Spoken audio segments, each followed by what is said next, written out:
l'État guinéen. Merci, Monsieur le Président. Merci les assesseurs. Je vais aborder dans le même sens que le ministère public en disant ceci. Tout ce qui a été fait, et à l'enquête préliminaire et à l'instruction, devant l'ensemble du jugement, c'est l'instruction définitive. Sur le rapport que vous détenez, Monsieur le Président, qu'on qualifie de rapport provisoire, vous avez eu à poser des questions par rapport au contenu.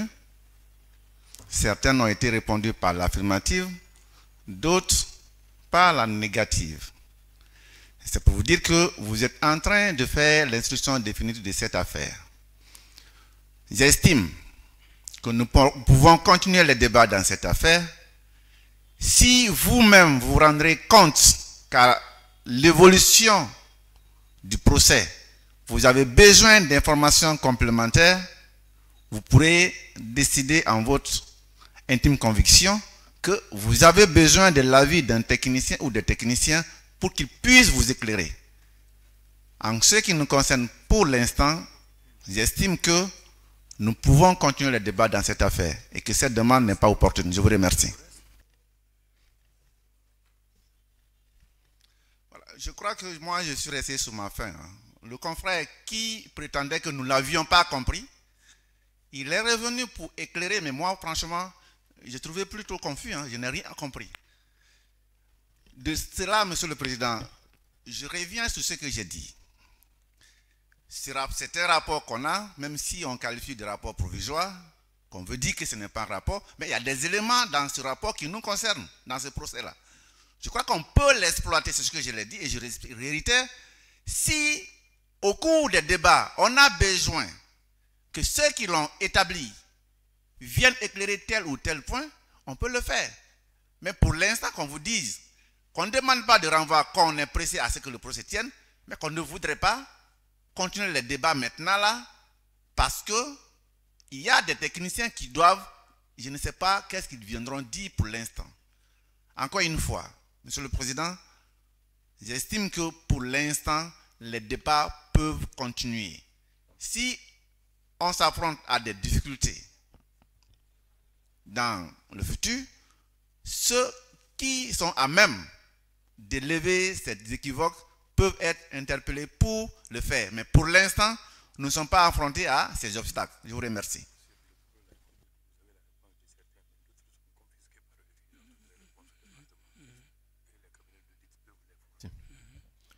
Bon, maître, je crois qu'on peut continuer et la Cour appréciera la nécessité, n'est-ce pas, de saisir à nouveau ou de faire venir, n'est-ce pas, ces experts.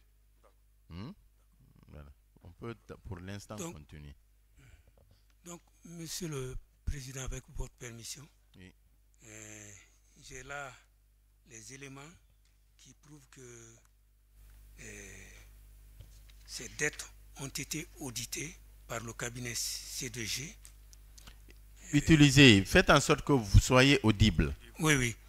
Je disais que j'ai certains éléments de preuve indiquant que ces dettes ont été auditées par le cabinet d'audit. Lesquelles dettes? Figurant sur ce tableau-là. Lesquelles dettes? Les 80 milliards. Ok.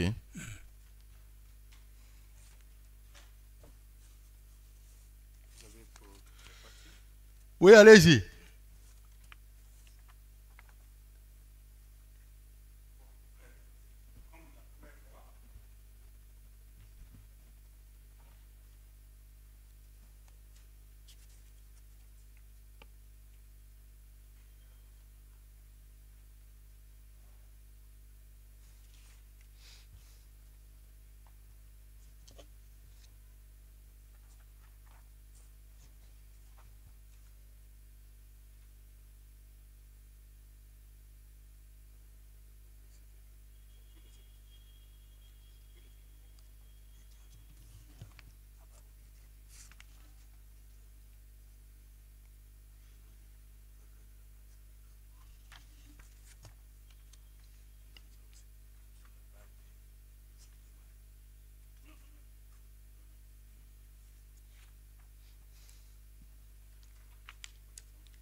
Bon, est-ce qu'on peut s'entendre sur quelque chose? Oui. Au lieu que vous ne vous mettiez à produire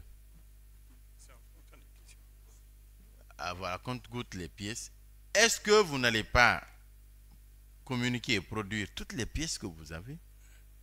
D'accord. Et on fait un renvoi pour permettre aux différentes parties de prendre connaissance de ces pièces.